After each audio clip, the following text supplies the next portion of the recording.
everybody. First of all, I would like to thank Dr. Čapka for invitation. Much obliged. Last summer he visited our center. Here's the commercial for our center, so please visit us during the summer. He visited us with his family, and in our conversations he casually asked me if we have ever considered analysis of bones of Faust Vrančić, since his tomb is situated in a church. Okay, so this is the interior part of our center, and here we can see the church of St. Mary of the Grace, and the other photo represents epitaph on the tombstone of Faust Vrančić, which is situated inside of the church as a part of the church floor. So when Dr. Čapka asked me about analysis, I thought to myself, okay, one more visitor with a strange question. But when he introduced himself as a paleoradiologist, the conversation took completely different turn. So we are here now, and we are talking about business. Yes. Okay, for our next slide, I have to say to Mr. Fabio that he maybe cover his eyes or turn around, because I will show the portrait of Faust Vrančić. So, okay, so this is him, Faust Vrančić. He was, as you can see, born in Šibenik in 1551, and he died in Venice in 1617. This is his portrait and his family coats of arm, sorry. And here we can see his birth city, Šibenik, how it looked like in 16th century when he was born there. And the first connection, first link between our island, Prvić, and his family and himself is this Renaissance villa, a summer house of Vrančić family, where Faust Vrančić spent his summers as a young boy. This person here is Anton Vrančić, his uncle, which was a very important person in Austrian-Hungarian Empire. He was diplomat, bishop, then archbishop, and then even regent, royal regent for Hungary. And he had very big influence on young Faust. He invited him in Pressburg, today's Bratislava, to his palace at the age of 10 in order to give him better education. And later, at the age of 18, Faust was sent to Padua, to the University of Padua, where he studied law and philosophy. Then later we have a usual order in life of a young nobleman, young educated nobleman from 16th century. First he traveled a little bit, then he gets married, and he gets his first employment as a captain of the fortress of town Veszprém in today's Hungary. And very soon he was promoted to court of Rudolf II, first in Vienna and then in Prague. He was counselor here for 13 years. Here we can see Prague and Rudolf II, the emperor and the king. After his wife died, Faust left Rudolf, left Prague, and he moved to Rome, where he becomes a priest. Rudolf II invites him once more at his court, gives him two titles: a title of Bishop of Čanád, which is today between Romania and Hungary, and the other more important as royal regent for Hungary and Transylvania. He stayed in that position for 7 years, and then once more he leaves Rudolf II. We don't know why. We have to know that we have to understand that Rudolf II was a very complicated person. He had mental disorders, so probably it was very hard to work with him. And then Faust goes once more to Rome. There he devoted himself to his work, his books, publishing, printing those books. And somewhere at the age of 64, because of the unknown illness, he decides to return back home to Šibenik, to Prvić. He didn't choose to go across the sea. He first wanted to go to Venice, Here we can see Venice, and we can see his last will. So after he finished publishing of his most important work, Macchine Nuove, and another book, he had enough time to write an addition, a supplement to his last will, because he was afraid that he is dying slowly. So at least we know that he didn't die suddenly, he was dying for a while. And exactly 5 days before his death, in this very sestiere here in Venice, in Castello, on Campo San Provolo, where the church of San Provolo then exists today. It's just a square. He writes that supplement in which he writes his last wishes. The first last wish was to be buried, as you know already, on the island of Prvić in the church of St. Mary of the Grace. But he also, the epitaph, he also wrote an epitaph, which you saw before on the slide. And the second wish was a little bit more peculiar than the first one, because he wanted to be buried with his books and published books and one unpublished manuscript. This one in the middle with a question mark. I will tell you later why it's here. So here we have his, okay, I can use the pointer, his dictionary. I will tell something about it a little bit later. His book of inventions. His only book in Croatian language, Život Nikoliko Izabranih Divic. It's a hagiographic work. It is in fact one collection of biographies of early Christian saints, dedicated to monastery, Benedictine female monastery of Saint Salvation in Šibenik, and it's very, very interesting story for some other occasion. And here his second edition of Logics.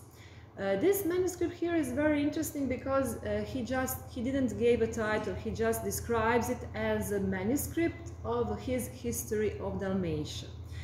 Today in a national and university library in Zagreb, we have one document, one manuscript called Historia Illyrica, which was bought from summer house of Vrančić family in Šepurine on the island of Prvić, somewhere in 1948. So lots of scientists are thinking that it is the same thing because he didn't give a title and it wasn't published yet. Now I will tell you something more about his work, because this is an international conference after all, so I presume that not all of you are aware who was Faust Vrančić and why is he so important for us. So you saw some of these books, those from the grave, and I will tell you something more about two of them which are the most important. So the first one is his dictionary of 5 most eminent or most noble European languages. He said that they are most noble. We don't have English inside at all. First language, so it starts with Latin in alphabetical order, and later we have Italian, German, Croatian, which he calls Dalmatian, and Hungarian. For us it is extremely important because it was first Croatian dictionary in history, and also for Hungarians because it's first Hungarian one as well. And it consists out of around 5,000 words. And the other one, it's called Macchine Nuove in Latin, or Macchine Nuove, translated to English, New Machines. It is a collection of 56 different inventions, and among them the parachute is the most famous one. That's why we have parachute, his flying man, or homo volans, as he called it, on every slide here. So about that parachute. So this is a picture from Macchine Nuove, the entire one with the tower, with the with the steeple. Here we can see Leonardo da Vinci's sketch of parachute, and this one here is the author is Francesco di Giorgio Martini, Italian as well. This one here, the Faustus one, is considered to be the first functional parachute in history. Bad news for Italians here. Okay, so Leonardo did this is a sketch which is on margin of one of the pages from Atlantic Codex, and this one had a pyramidal form. This one is very, the Martini is very similar to it. It's not a pyramid, it's a cone, but they have the same shape because they are pointy on the top. And the other thing which is very similar is that the person is holding something, some pole from the interior of the parachute, and they are quite small comparing to the weight of the person which is using it, so there doesn't work. This one works thanks to, first of all, to its shape. As you can see, it is square shaped, so we have here 4 wooden poles of the same size, that's why it's square, and the canvas between. You can also see that the person is tied with a rope around the stomach and loins. The hands are free. And in his descriptions of this invention, Faust Vrančić says that the area of the canvas must be in relation with the weight of the body of the person which is jumping. As I said before, he called it homo volans, or flying man. And he said that the person can jump from some height without any danger to break his bones. Okay, we have bones here. So, for a long time in Croatian scientific literature, there was a story. We can say a story about Faustus' jump from St. Mark's steeple in Venice, that he jumped out of it. But lately, Mariana Boric from Science Academy, Croatian Science Academy, he studied the book called Mathematical Magic from the author, which was a bishop and mathematician from 16th century, called John Wilkins, in which he writes about different attempts of flight or a jump, and one of them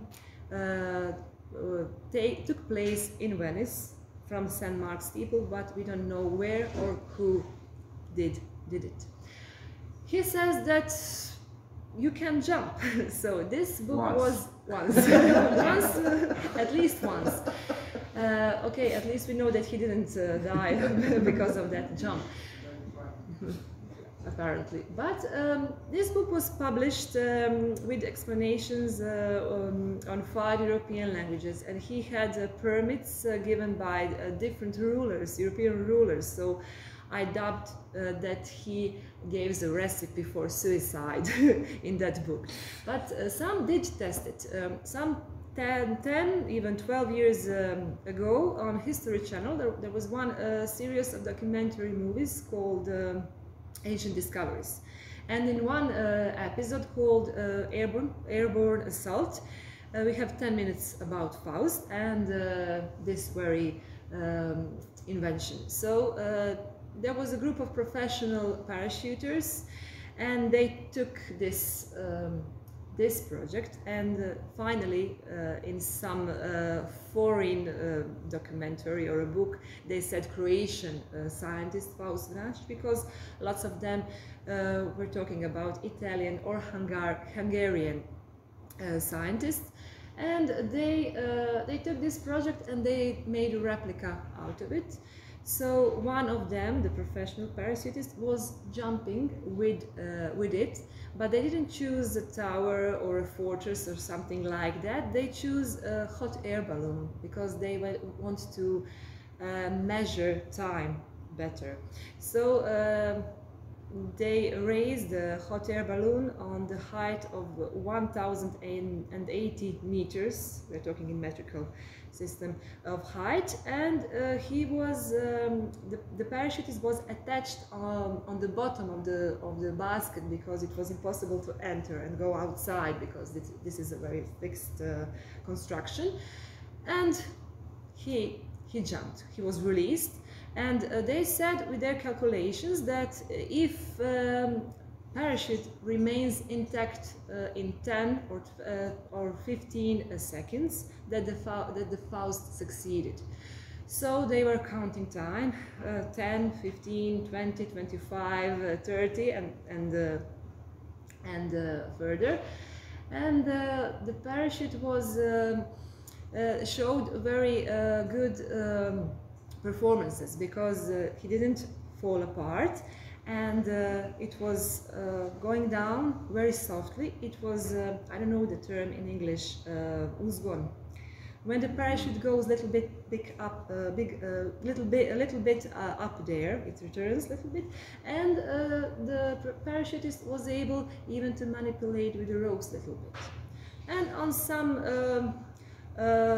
at the middle of that jump, he decided to open up his reserved modern parachute, because the wind was leading him to some village down there. But it was proven that it really works. So the first functional one in history it is.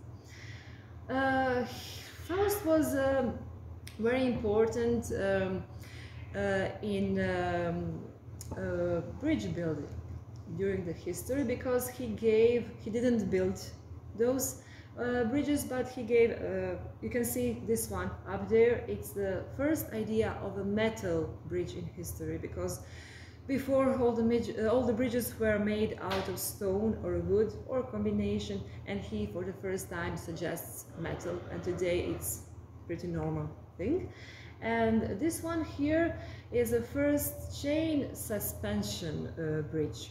So Golden Gate in San Francisco is maybe the most popular bridge of that type. Here in Croatia we have the popular Pelješki bridge, and in Zagreb and in Dubrovnik we had also two types of this, and he's first to suggest it. First cable car is also his idea. He called it bridge with one rope. And on the second picture here, we have a carriage, but this here is not an obstacle on the road. It's just a bigger model of something which comes here between the wheel and the cabin of a carriage. It's a project of the first shock absorber for the carriages in history as well.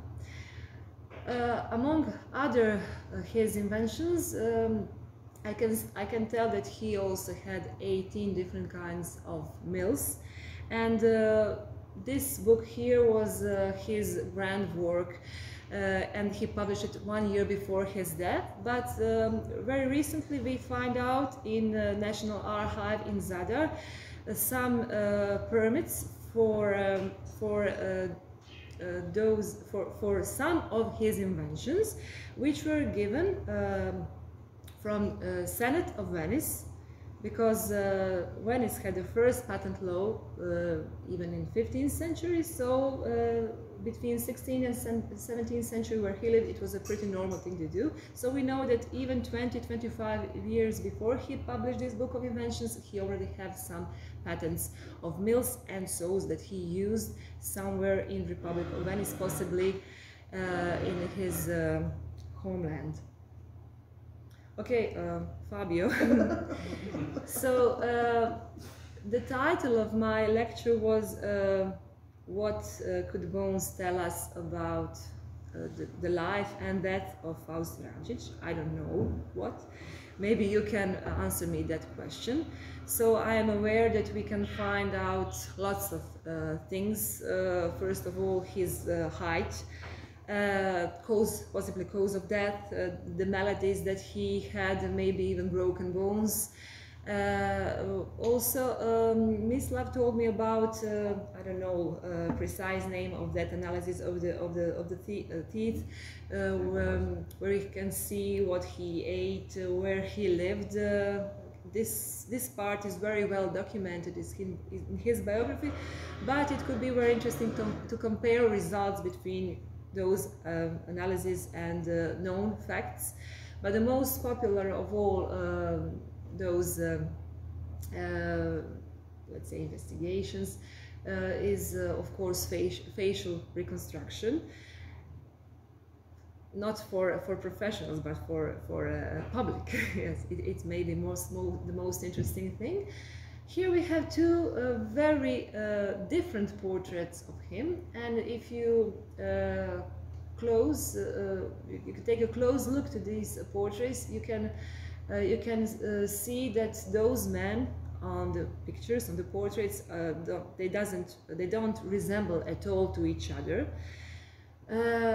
So you already saw the portrait of Faust Vrančić before, so you know that the right one is the right Faust. We have in fact very well documented sources which told us that he actually posed for this portrait in Rome in 1605, where he was 54 years old, some 10-11 years before his death. So I'm glad that this one is the real one, because we have a dark, handsome, bearded man, not this one here. And this one he didn't pose for it because it was painted some 100 years after his death, because, as I said before, he was Bishop of Čanak, and Čanak is a town in today's Romania, very close to the border to Hungary. And they later, after invasion of Turks, they had to complete the gallery of the bishops. So few of them were missing, so they just made that portrait to have it on the wall, and he doesn't look at all, it doesn't resemble to Faust Vrančić. Okay, this is the last slide, and this is in fact a rector's confirmation for Faculty of Law at University of Padova, where Faust studied. And this rector, he describes Faust Vrančić as a Dalmatian with a scar on his forehead. So I don't know if it's possible to see did that hit on his forehead, did it left any engravings in his skull? But we have very interesting documents here for you if you would like to continue with this analysis. So thank you for your attention.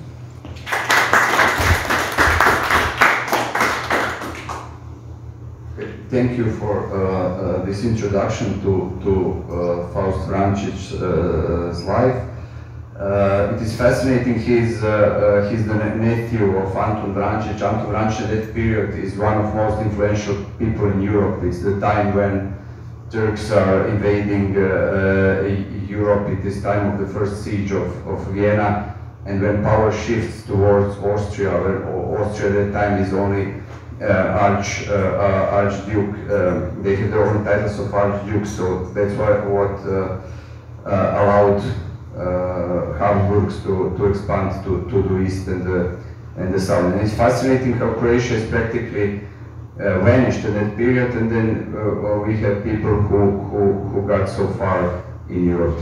But what I wanted to ask, or maybe to give an idea, I think we could know if he has jumped if we study his skeleton, because if it's first jump in history, it's probably not very successful, otherwise he would jump all the time. So it's possible to know. If he broke something, we should know, definitely. So definitely we could know something about this. We could know something about his death, because this illness is very mysterious.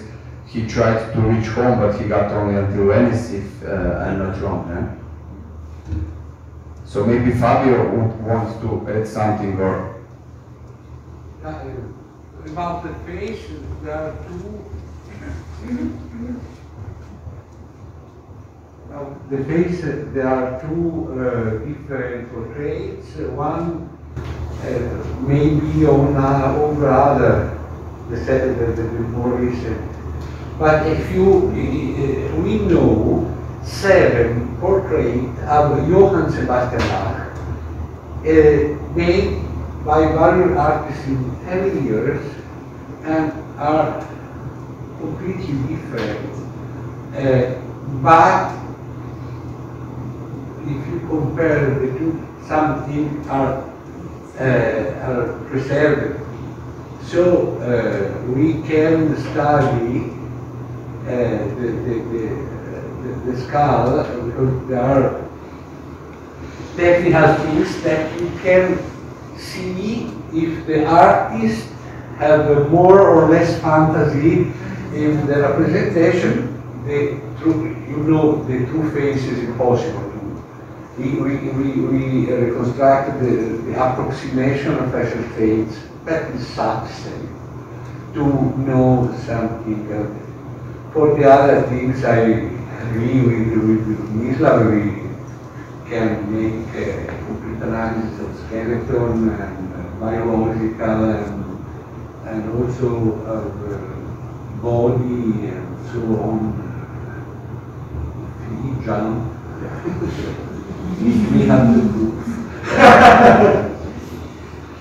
yeah, so paleoradiology can add some values. You said not for only for professional part, but it's part of cultural heritage. It's part of museology, and it really can add up some additional value for it. So we have to have in mind these parts as well of our investigations. No? And it's always basically it's popularization of science. So I think we should all support it. And if there are no more questions, I forget to say something about his tomb in the church. It was a crime scene once, because somewhere around 1860, the burglars during the night they came into church, they broke into church, and they opened the grave in order to possibly find some treasure or jewelry, bishop's ring or gold. I don't know what they had in mind. And there are two sources, a little bit different stories about that box that was together with his skeleton inside. So in one version they took the box and they opened it later outside, and they were disappointed that they didn't find what they were looking for, and they scattered those papers around the village, and someone maybe collected it later and give it to the descendants of Faust Vrančić family, which lived in summer house on the island. And the other version is that the prior of the monastery, also in 19th century, opened that tomb out of curiosity, and that he found out that the tomb was already open before, and that he found very damp and moldy papers, and what did he do later with them, we don't know. That's why that manuscript, which Faust described as a history of Dalmatia, it's possibly Historia Illyrica, which was later found in summer house, and it was sold to library in Zagreb. And it was opened once more later out of curiosity in 1920s, and the last time it was opened during the war here in Croatia in 1993 as a part of one manifestation dedicated to Faust Vrančić in order to change the tombstone, because the old one was very worn out, and the epitaph you couldn't read it, so they put a new one freshly carved instead of this old one. I just wanted to add one more thing. I think that this investigation will not only be beneficial in order to reconstruct the face or life of Faust Vrančić, but also it would be beneficial for us from archaeological and bioarchaeological point of view, because we only rarely have a chance to have to investigate someone with a name and a last name, with biographic data. So this is also a good opportunity for us to check our methodology and see, like, on the, so I think it would be excellent.